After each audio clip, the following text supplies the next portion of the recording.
Hello everyone, welcome back to DICS। मेरा नाम है जय शर्मा। आप सभी का स्वागत है हमारी ये सीरीज़ में, जहाँ पे हम आज फिर एक नया टॉपिक लेके आए हैं from newspaper that is very much important from our exam point of view. Hindu में ही नहीं, हर एक न्यूज़पेपर में आपने इसके बारे में सुना ही होगा दैट रिसेंटली पंजाब में फ्लड आ चुका है।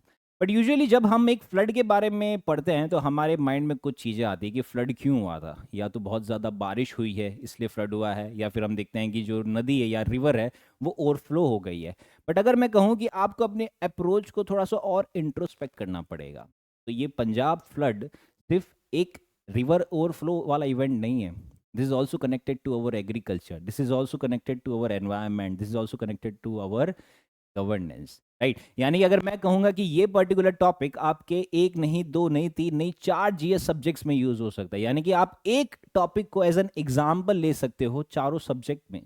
आप इस पे एक केस स्टडी भी बना सकते हैं, राइट ना। पंजाब का अगर हम थोड़ा सा कंटेक्स्ट देख लेते हैं, अब प्रेजेंट सिचुएशन क्या हुई है कि ऑलमोस्ट 4 लाख लोग इससे अफेक्टेड हुए हैं। 1.72 लाख हेक्टर एरिया पे क्रॉप डैमेज हो चुका है, और टोटल अभी तक देखा जाए तो 13,000 करोड़ का लॉस हो चुका है। जस्ट इमेजिन, 13,000 करोड़ का लॉस हो चुका है। नाउ द पॉइंट इज कि पंजाब को इतना सेंटर क्यों किया जा रहा है? बिकॉज पंजाब पे हमारा एग्रीकल्चर बहुत ज़्यादा डिपेंडेंट है। जैसे हम सभी को पता है कि पंजाब में खरीफ एज वेल एज रबी क्रॉप दोनों उगाए जाते हैं। खरीफ क्रॉप जो अभी ये सीजन चल रहा है, कि जून में जो बीज बोए थे हमने पैडी क्रॉप्स के, वो अब अक्टूबर में जाके उनका हार्वेस्ट होना था, बट सितंबर में पानी भर गया और वो उगाए हुए क्रॉप डैमेज हो गए। फिर उसी के साथ हम नवंबर में रबी क्रॉप स्टार्ट करने वाले थे। दैट मीन्स कि हम गेहूं के बीज बोने वाले थे। But that is not simple, क्योंकि हमें जब खरीफ से रबी क्रॉप की तरफ जाते हैं तो हमें वो ज़मीन को पूरा खुरेदना पड़ता है। उसके अंदर हमें कई सारा खाद डालना पड़ता है, फिर ट्रैक्टर चलाना पड़ता है, और फिर उसमें बीज बोया जाता है। So that is a time consuming task. अगर लेट हो गए तो हम वो रबी क्रॉप नहीं उगा पाएंगे, या फिर हमारा प्रोडक्शन कम होगा। तो सवाल ये बनता है कि अभी जो पानी भरा है, ये पानी क्या समय पे चला जाएगा? क्या ये खरीफ क्रॉप तो चलो हार्म हो गए हैं, डैमेज हो चुके हैं, क्या ये रबी क्रॉप को भी डैमेज करेगा या ये डिले करेगा? ये सभी चीज़ें हमारे लिए बहुत ज़्यादा इंपॉर्टेंट है। तो हम कह सकते हैं कि आप ये फ्लड को सिर्फ एक नेचुरल कैलेमिटी के पॉइंट ऑफ व्यू से मत देखिए, इसको एक केस स्टडी के पॉइंट ऑफ व्यू से देखिए। आप देखिए कि case study on agriculture, the case study on climate change, the case study on disaster management and the case study on food security, ये सभी चीजें हम आज इस वीडियो में डिस्कस करेंगे। सो बिना देरी किए शुरू करते हैं। सबसे पहले कॉन्टेक्स्ट थोड़ा बहुत समझ लेते हैं कि क्या हुआ है। कि एट प्रेजेंट पंजाब फ्लड ने ऑलमोस्ट 2,000 से ज़्यादा विलेजेस को अफेक्ट कर दिया है, जिसके अंदर 1.72 लाख हेक्टर्स क्रॉप एरिया का लॉस हो चुका है। 46 से ज़्यादा डेथ रिपोर्ट की गई है। दैट मीन्स कि यहाँ पे there is a loss of life and property दोनों हो चुका है। अगर क्रॉप्स की बात करें तो 30% paddy crops are already lost, यानी कि खरीफ क्रॉप वो लॉस्ट हो गए। तो जस्ट इमेजिन कि चावल कम होने वाले हैं तो चावल का दाम बढ़ने वाला है, इन्फ्लेशन आने वाला है, ठीक है, क्योंकि ऑलरेडी ये तो लॉस्ट हो चुका है। Punjab is the very important state for India from agriculture point of view. और जो वीट सोइंग है वो थोड़ा अभी थ्रेट में चल रहा है, क्योंकि ज़मीन को वापस उपजाऊ बनाना पड़ेगा, क्योंकि अभी उसमें बहुत ज़्यादा कीचड़ हो गया है। जब कीचड़ हो गया तो वहाँ पे एनएरोबिक कंडीशंस आ गई है, यानी कि ऑक्सीजन पास ऑन नहीं हो सकता, ठीक है। एंड रूट्स को ऑक्सीजन चाहिए। रिमेंबर, हर प्लांट की रूट्स को ऑक्सीजन चाहिए, लीव्स को कार्बन डाइऑक्साइड चाहिए। इसके अलावा लाइव स्टॉक अफेक्ट हो गए हैं, घर लोगों के अफेक्ट हो गए हैं, एंड ओवरऑल इकोनॉमी भी अफेक्ट हो गई है। इसे ओवरकम करने के लिए फार्मर्स ने अराउंड 70,000 पर एकड़ का कंपेंसेशन डिमांड किया गया है, यानी कि 70,000 इंटू 1.72 लाख हेक्टर्स। तो अगर आप करोगे तो वो it's a very big figure for the government, right.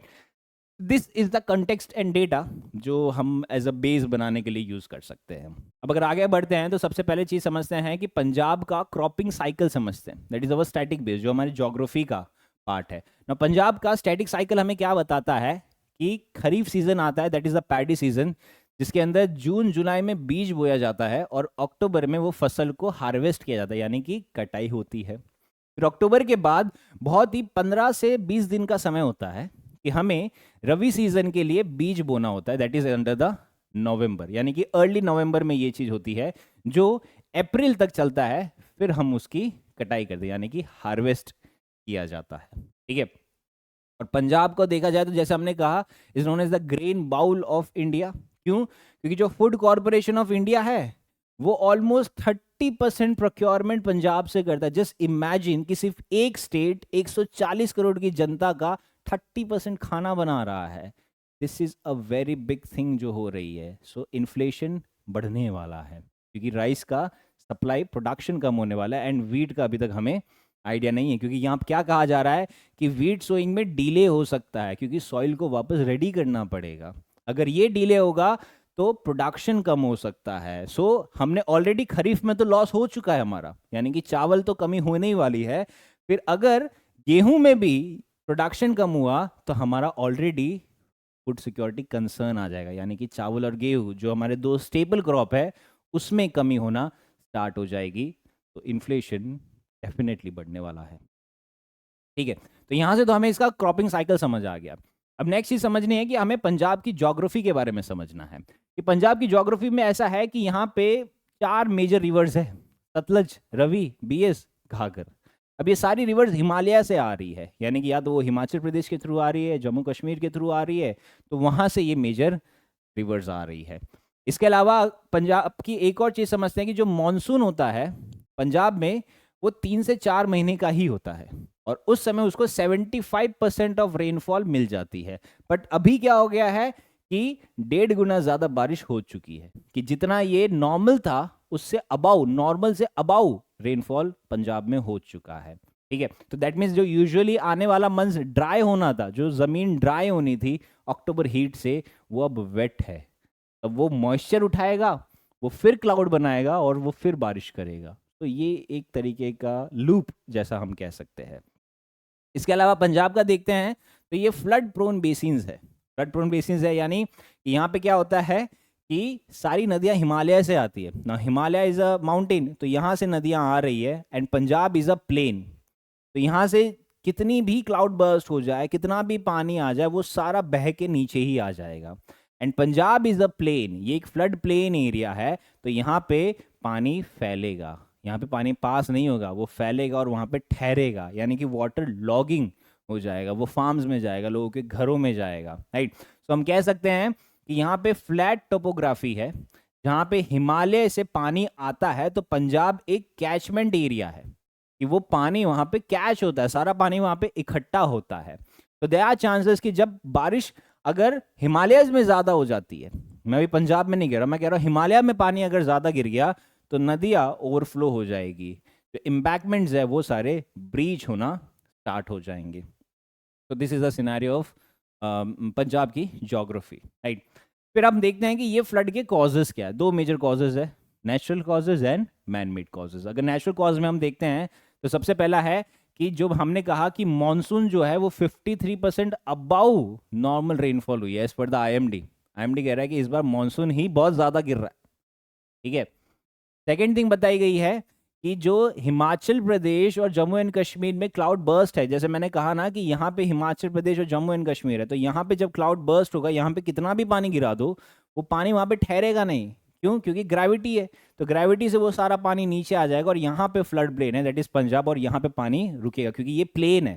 Right, imagine कीजिए कि ये पानी ऐसे गिर रहा है और यहाँ पे प्लेन पे आ रहा है, तो सारा पानी यहाँ पे इकट्ठा होता जाएगा। राइट, तो ये चीज़ यहाँ पे बताई गई है कि जितना भी क्लाउड बर्स्ट होगा वो सारा डाउन स्ट्रीम से फ्लड करके पंजाब के अंदर आएगा। फिर जब पानी इतना ज़्यादा आ जाता है तो जब वहाँ पे रिजर्वॉयर्स है उनको भी पानी रिलीज करना पड़ता है। जब पीक रेनफॉल हो गई तो वो पानी रिलीज करना पड़ेगा, वरना वो रिजर्वॉयर फट जाएगा। ओके, एंड इसके अलावा क्लाइमेट वेरिएबिलिटी बहुत ज़्यादा हो रही है। जैसे हमने देखा कि मानसून बहुत ज़्यादा हो रहा है और जो डाउनपोर्स हो रहे हैं वो काफ़ी ज़्यादा इंटेंस होते जा रहे हैं। Right, so these are the natural causes. अब इसमें हम ह्यूमन फैक्टर्स अगर देखा जाए तो ह्यूमन फैक्टर्स में सिंपल है कि इलीगल एनक्रोचमेंट्स हो रहा है, कि जब वो जगह ही फ्लड प्लेन है, सी नाम में ही फ्लड प्लेन है, सी नाम में ही फ्लड प्लेन्स और नेचुरल ड्रेन्स है, यानी कि यहाँ से पानी आएगा ही आएगा। तो जब आप फ्लड प्लेन पे कंस्ट्रक्शन कर लोगे तो पानी डाइवर्ट होने की जगह नहीं है, तो पानी घूम फिर के कहाँ पे जाएगा? फार्म्स में जाएगा। ठीक है, तो ये चीज़ बताई गई है कि फ्लड प्लेन पे इलीगल कंस्ट्रक्शंस हो रहे हैं, वहाँ पे एनक्रोचमेंट इतना ज़्यादा हो रहा है कि पानी को जगह ही नहीं मिल रही ओवरफ्लो होने की। तो पानी कहाँ जा रहा है? सारा फार्म्स में चला जा रहा है वैसा। इसके अलावा इलीगल सैंड माइनिंग हो रही है जिससे एम्बैंकमेंट्स और ज़्यादा वीक होते जा रहे हैं, और जो ड्रेनेज है हमारे कई सारे ब्लॉक हो चुके हैं। क्यों? क्योंकि कंस्ट्रक्शन अनप्लान्ड हो रहा है, जो कैनल्स है ये सब ब्लॉक हो चुके हैं, तो पानी फ्लो नहीं हो पा रहा, पानी वहाँ पे ठहर जा रहा है। इसके अलावा जो भी एम्बैंकमेंट्स और कैनल्स बन रहे हैं उनका मेंटेनेंस भी नहीं हो पा रहा, there is a poor maintenance. And the last is there is a lack of scientific land use planning, कि जो लैंड यूज प्लानिंग है वो साइंटिफिक वे में नहीं हो रही है। कि अगर आपको पता है कि ये फ्लड प्लेन है, हर साल यहाँ पे नदी ओवरफ्लो होती है, तो वहाँ पे कंस्ट्रक्शन होने ही क्यों दे रहे हो? पानी को फ्लो होने की जगह दीजिए ना। जब हमें ये भी पता है कि हर साल क्लाउड बर्स्ट होता है हिमालयन रीजन्स में, तो नदियां ओवरफ्लो हो सकती है, तो आप कैनल्स का पहले से ही प्रिपरेशन क्यों नहीं कर रहे? That is the human factor. कि नेचुरल फैक्टर का तो चलो ठीक है कि ये हो रहा है बारिश, बट ह्यूमन फैक्टर क्या कर रहा है? क्या वो उसको टैकल करने की कोशिश कर रहा है, या फिर वो भी पानी के साथ बहता जा रहा है लाइक दैट? तो इस तरीके से दो फैक्टर्स हमने देख लिए। अब जो नेक्स्ट चीज़ है कि इसके अंदर क्लाइमेट चेंज का लिंक लाना बहुत ज़्यादा ज़रूरी है ना। क्लाइमेट चेंज का लिंक क्या है? कि हमें पता है कि आईएमडी ने अभी रिसेंटली बताया क्या कि अरेबियन सी में वार्मिंग इंक्रीज हो गई है। तो अरेबियन सी में जब पानी ज़्यादा गर्म हो रहा है तो ज़्यादा मॉइस्चर बनेगा, ज़्यादा मॉइस्चर से ज़्यादा वेपर बनेगा, ज़्यादा वेपर से ज़्यादा क्लाउड बनेगा, ज़्यादा क्लाउड से ज़्यादा बारिश होगा। तो जो नॉर्थ वेस्ट इंडिया में रीजन है, जो नॉर्दर्न रीजन है, वहाँ पे अरेबियन सी के बादल आ रहे हैं और वो सारा वहाँ पे ज़्यादा पानी गिरा रहे हैं, राइट? तो ये चीज़ मैं यहाँ पे कहने की कोशिश कर रहा हूँ कि अरेबियन सी में वार्मिंग ज़्यादा हो गई है, बादल ज़्यादा बन रहे हैं, तो नॉर्थ इंडिया में रेनफॉल पैटर्न ज़्यादा इराटिक हो चुका है। ठीक है। सेकंड है कि आईएमडी कह रहा है कि हमारा प्रेडिक्टेबिलिटी कम हो गया। अब आपने एक चीज़ समझी होगी कि आए दिन हम ये सीजन में देखा क्लाउड बर्स्ट बहुत ज़्यादा हो गए। तो जब क्लाउड बर्स्ट क्या होता है कि what actually A cloud burst scenario, इसमें भी दो चीज़ें हैं, एक है क्लाउड बर्स्ट और एक है मिनी क्लाउड बर्स्ट। जो बड़ा क्लाउड बर्स्ट होता है वो यूजुअली होता है 30 to 40 स्क्वायर किलोमीटर पर एरिया, और जो मिनी क्लाउड बर्स्ट होता है वो होता है 10 to 20 स्क्वायर किलोमीटर पर एरिया। अब इसके अंदर आईएमडी का क्या रोल होता है कि आईएमडी के पास जो भी रिसर्च टेक्नोलॉजीज है, जो उसके पास डेटा मिलता है, वो मिलता है 30 to 40 स्क्वायर किलोमीटर एरिया का। यानी कि जो 10 to 20 स्क्वायर किलोमीटर एरिया, वो उसका डेटा आईएमडी के पास अभी ऐसी टेक्नोलॉजी है नहीं कि इतने छोटे एरिया का या इतने स्मॉल एरिया का वो डेटा मिल पाए। वो यूजुअली बड़े एरिया का डेटा लेता है। और ये जो क्लाउड बर्स्ट हो रहे हैं ये छोटे छोटे एरिया में ज़्यादा हो रहे हैं। यानी कि आप एक चीज़ ऑब्जर्व करोगे कि जो बारिश पंजाब में हो रही है, वो बारिश अभी गुजरात या महाराष्ट्र में नहीं हो रही, जहाँ पे एक्चुअल में बारिश ज़्यादा होती है।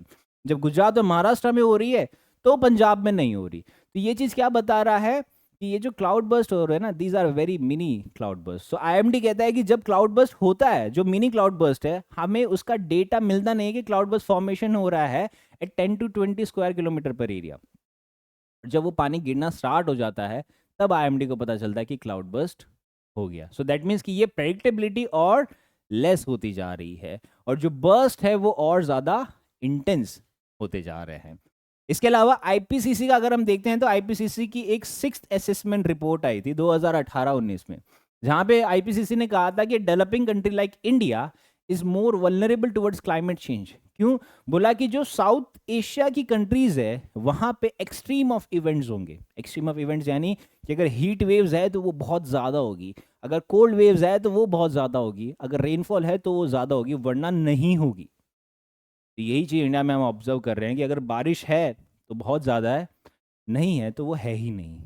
पहले ऐसा होता था कि नॉर्मल रेनफॉल होती रहती थी पूरे सीज़न में, बट अब ये सीज़न में एक्चुअली ऐसा है कि होगी तो बहुत ज़्यादा होगी, नहीं होगी तो वो बिल्कुल भी नहीं होगी। So that was the IPCC report.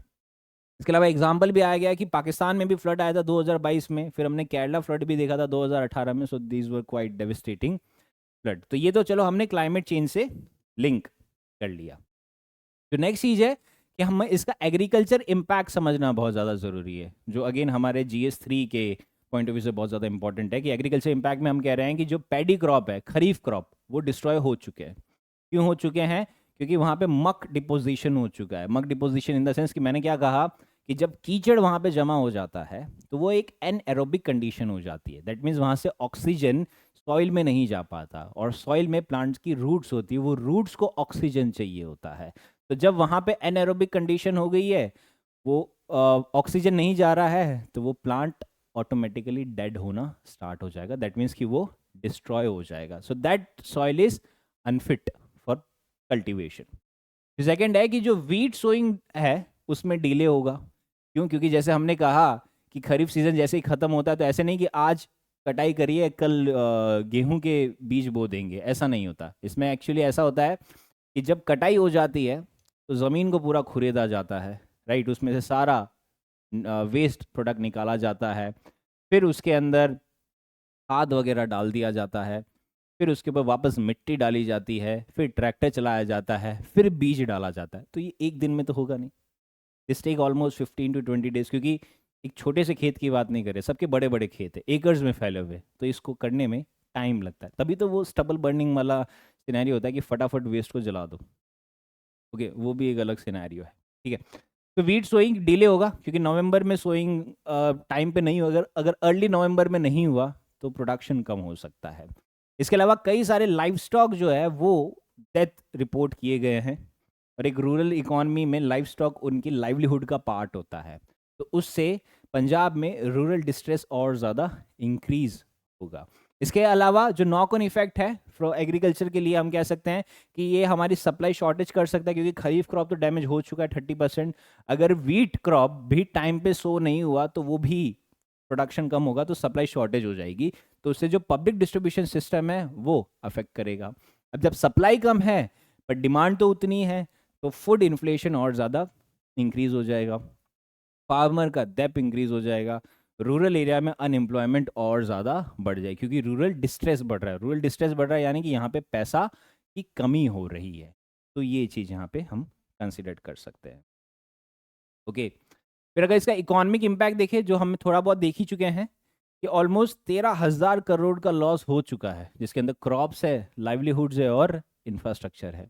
और पंजाब की इकोनॉमी देखें तो एग्रीकल्चर पे काफ़ी ज़्यादा डिपेंडेंट है, और पंजाब पे इंडिया काफ़ी ज़्यादा डिपेंडेंट है। It's a grain bowl of India के नाम से कंसिडर किया जाता है। इसके अलावा वहाँ पे इंफ्रास्ट्रक्चर डैमेज हुआ है, रोड्स, हाउसेज, यूटिलिटी, और स्टेट 60,000 करोड़ का डिमांड कर रही है जो पेंडिंग ड्यूज है, right. So that is the economic impact. ये आप एक दो फैक्ट्स यूज कर सकते हो, ठीक है। फिर अगर डिजास्टर पॉइंट ऑफ व्यू से देखें तो हमारे डिजास्टर में ये काफ़ी ज़्यादा इम्पैक्टफुल रहता है, क्योंकि डिजास्टर मैनेजमेंट एक्ट है 2005, national disaster management authority, state disaster management authority, उसके अंदर ये बताया गया है।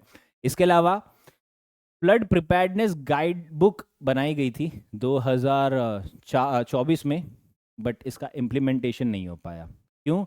क्योंकि इसके अंदर बताया गया था कि हमें जोनिंग बतानी है कि कौन सा एरिया फ्लड प्रोन एरिया है, कहाँ पे जोन बताए गए, ताकि वहाँ पे ना ही कोई फार्म लैंड आए, ना ही वहाँ पे कोई कंस्ट्रक्शन एक्टिविटी होनी चाहिए, ठीक है। इसके अलावा बोला कि जो एम्बैंकमेंट है उनका मेंटेनेंस नहीं हो पा रहा है, और जो रिलीफ है वो डिले हो रहा है, और हम कह सकते हैं कि कंपेंसेशन में डिस्प्यूट्स हो रहे हैं। तो that is from the disaster management framework point of view से अगर हम देखा जाए तो उससे ये इम्पैक्ट रहता है। अगर इसको हम कंपैरेटिव केस स्टडी से करते हैं, तो जैसे आपने पढ़ा होगा कि उड़ीसा में साइक्लोन हर साल आता है। जब 1999 में एक सुपर साइक्लोन आया था, उससे उड़ीसा पूरा डैमेज हो चुका था, बट उसके बाद से उड़ीसा ने कई सारी चीज़ें इन्वेस्ट करी, वहाँ पे ध्यान दिया, सरकार भी बदली थी, तो वहाँ पे उन्होंने अर्ली वार्निंग सिस्टम बनाया, साइक्लोन आने से पहले इवैक्यूएशन बनाया, साइक्लोन सेंटर्स बनाया, और कम्युनिटी पार्टिसिपेशन बनाया। यानी कि ये चीज़ें क्या हाईलाइट कर रही है, दैट उड़ीसा यहाँ पे प्रोएक्टिव बना, प्रोएक्टिव। और पंजाब क्या बन रहा है? पंजाब एट प्रेजेंट क्या बन रहा है? वो रिएक्टिव बन रहा है, यानी कि वो रिएक्ट कर रहा है, यानी कि फ्लड आ गया फिर वो रिएक्ट कर रहा है, वो पहले से प्रोएक्टिव, वो प्रिपेयर्डनेस नहीं है। सो दैट मीन्स यहाँ पे क्या है, पंजाब फ्लड में there is no proactive planning, so that is the main reason. तो ये केस स्टडी से हमें क्या पता चलता है? सिंपल चीज यही पता चलती है कि preparedness is much greater than post disaster response, यानी कि हमें प्रिपेयर्डनेस पे ज़्यादा वर्क करना है as compare to post disaster. यानी कि रिएक्शन पे मत करो काम, आप प्रोएक्टिवली काम कीजिए, कि आप पहले से वो चीज़ को डिटरमाइन कीजिए कि ठीक है हमें ये सिनेरियो होगा तो उसके लिए हमें ये चीज़ें या ये स्टेप्स लेना है, ओके। तो वो पहले से प्रिपेयर रखना ज़रूरी है, ठीक है। अगर एनवायरमेंटल एंगल देखते हैं तो इसके अंदर वही है कि जो सॉइल इरोजन वो और ज़्यादा हो जाएगा, वाटर लॉगिंग और ज़्यादा हो जाएगा, ग्राउंड वाटर कंटामिनेशन होगा। क्यों? क्योंकि जब पानी बहेगा तो वो सब चीज़ों को साथ में लेके बहेगा, उसके अंदर कुछ केमिकल्स भी होगा, और वो केमिकल फिर पानी में डिजॉल्व होंगे और वो फिर पानी के अंदर स्वीप डाउन हो जाएंगे और उससे ग्राउंड वाटर और ज़्यादा कंटामिनेट हो जाएगा। इसके अलावा जो वहाँ पे वेटलैंड्स है, जो बायोडाइवर्सिटी है, वहाँ पे डैमेज होगा। ठीक है, फिर हमें क्लाइमेट रिजिलेंट इंफ्रास्ट्रक्चर है वो एब्सेंट है। ठीक है, तो हमें वो बिल्ड करने की ज़रूरत है from environmental point of view, and also हमें रिवर रेगुलेशन जोन्स बनाने की ज़रूरत है। तो यहाँ से तो हमने देख लिया एनवायरमेंटल एंगल क्या होता है। ठीक है, फिर गवर्नेंस इशू देखते हैं, तो ये थोड़ा सा इंटरेस्टिंग है क्योंकि इसके अंदर ब्लेम गेम चला जाता है। Blame game in the sense कि सरकार कहती है कि इलीगल एनक्रोचमेंट ज़्यादा हो रहे हैं, फिर जब अगर सरकार का देखें तो यहाँ पे सेंटर और स्टेट का ही अलग डिस्प्यूट चल रहा है। सेंटर कहता है कि स्टेट का मैकेनिज्म अच्छा नहीं है, वो मैनेज ही नहीं कर पाता क्योंकि वहाँ पे हमेशा से कांग्रेस ही रही है, बीजेपी कभी आई नहीं है। और स्टेट कहता है कि सेंटर हमें पैसा ही नहीं दे रहा। स्टेट कहता है कि जो हमें 60,000 करोड़ हम आपसे जो रुपए मांग रहे हैं, 60,000 करोड़, वो आपने नहीं दिया है, इसलिए हम वहाँ पे रेजिलियंस बना नहीं पा रहे, इसलिए हम प्रोएक्टिव नहीं हो पा रहे। ये स्टेट का कहना है, और सेंटर कह रहा है कि तुम हो ही नहीं रहे हो, तुमको जो पैसा दिया तुम वो वेस्ट कर दे रहे हो। सो दैट मीन्स कि ये दोनों के बीच में एक डिस्प्यूट चल रहा है। ठीक है, एंड उसके चलते कोऑर्डिनेशन नहीं हो पा रहा। जो वाटर रिसोर्स डिपार्टमेंट है, लोकल पंचायत है, डिजास्टर एजेंसीज है, वो कोऑर्डिनेट नहीं कर पा रहे, एंड जो एनवायरमेंट इम्पैक्ट असेसमेंट नॉर्म्स है उनका एनफोर्समेंट भी काफ़ी वीक हो चुका है। ठीक है, तो इस तरीके से हम कह सकते हैं these are the governance issues.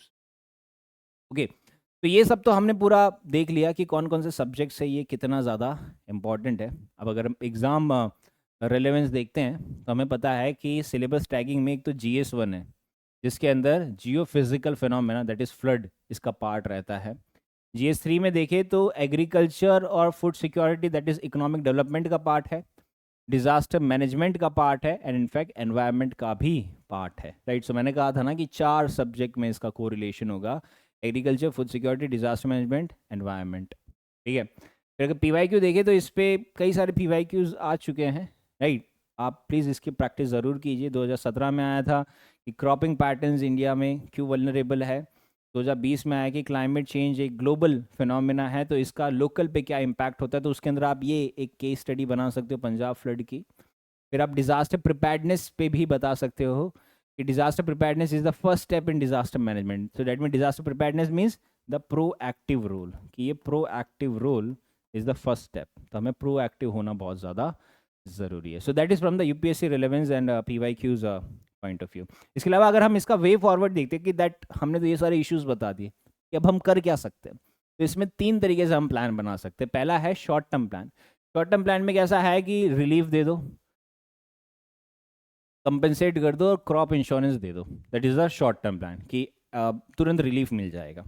Medium term plan में क्या है कि जो ड्रेनेज सिस्टम्स है उसको रिस्टोर करने की कोशिश कीजिए, जो एम्बैकमेंट्स है उसको स्ट्रेंथन करने की कोशिश कीजिए, जो सैंड माइनिंग रेगुलेशन है वो एनफोर्स कीजिए, यानी कि इलीगल सैंड माइनिंग को आप हटाइए, एंड देन क्रॉप डाइवर्सिफाई कीजिए, right, away from water intensive paddy, यानी कि वाटर इंटेंसिव क्रॉप से उसको हटाइए। फिर जो लॉन्ग टर्म में हम कह सकते हैं कि climate resilient infrastructure, river regulation zones, early warning systems, and community preparedness, की कम्युनिटी को प्रिपेयर करना बहुत ज़्यादा ज़रूरी है। So as a concluding statement हम कह सकते हैं कि पंजाब फ्लड हमें बता रहा है कि disaster are not just natural, ये ह्यूमन चॉइसेस से भी हो रहे हैं। ठीक है, एंड इसका जो इम्पैक्ट होता है वो मल्टी डायमेंशनल होता है। जैसे पंजाब एग्रीकल्चर पे भी इफेक्ट कर रहा है पंजाब फ्लड का, इकोनॉमी पे भी कर रहा है, सोसाइटी पे भी कर रहा है, इनफैक्ट गवर्नेंस पे भी कर रहा है। ठीक है, और UPSC के आंसर के पॉइंट ऑफ व्यू से हमें इंटीग्रेट करना है ज्योग्राफी का स्टैटिक पोर्शन, इकोनॉमिक डेवलपमेंट करना है, डिजास्टर मैनेजमेंट एक्ट के बारे में बताना है, क्लाइमेट चेंज की केस स्टडीज भी बतानी है। राइट, तो एक आधा कोड भी हम दे सकते हैं that floods test not just embankments but the resilience of policies and the trust of people. ठीक है, तो आई होप आप लोगों को काफ़ी ज़्यादा क्लैरिटी मिला होगा in this news event. Will be covering more such kind of news. Till then, stay safe and study well. Thank you.